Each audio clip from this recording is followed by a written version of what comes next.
So, we have a World Series going on. This is about a gentleman who lived next door to us in New York. My father wasn't a baseball fan. My father was a huge soccer fan. My brother and I both grew up as baseball fans. Oddly enough, neither one of us really grew up as Mets fans. I grew up a Dodger fan.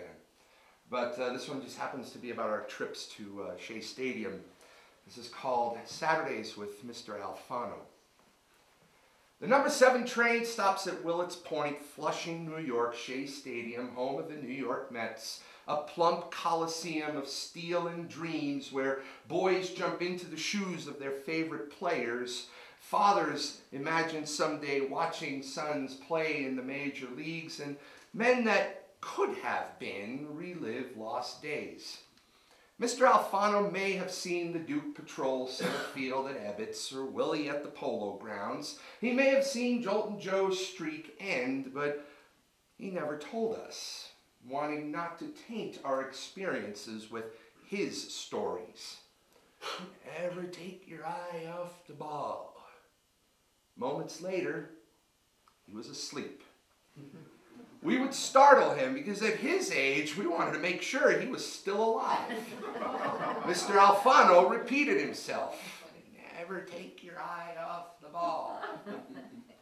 He pointed out various players as though gift wrapped just for us. Hey, there's Tom Seaver, future Hall of Famer. Eddie Kranepool, he does commercials. And what they call Rusty Staub? Le Grand Orange. Mr. Alfano could recite the most trivial nuggets. Batting practice.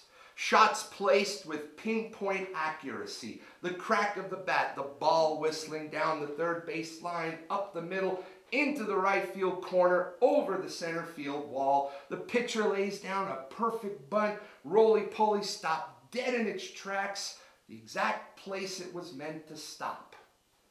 I dreamt of bases loaded, 2 out, bottom of the 9th, moonshots into the upper deck. Teammates gather at home plate, jumping as though the ground were spring-loaded. As I cross, hands rear back, swoop down, find my helmet, my back, my butt.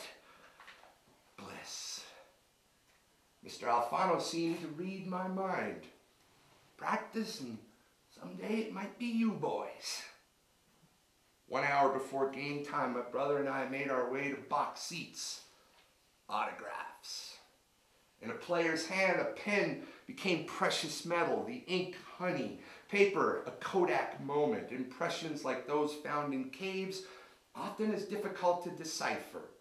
Young boys gathering at the rail on either side of the dugout, calling like crickets in a field, paper and pen in one hand, names flying like rapid fire, like an auctioneer.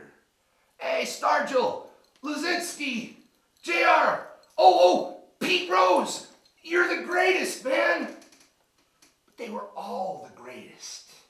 And I held those markings as though I had found the Holy Grail.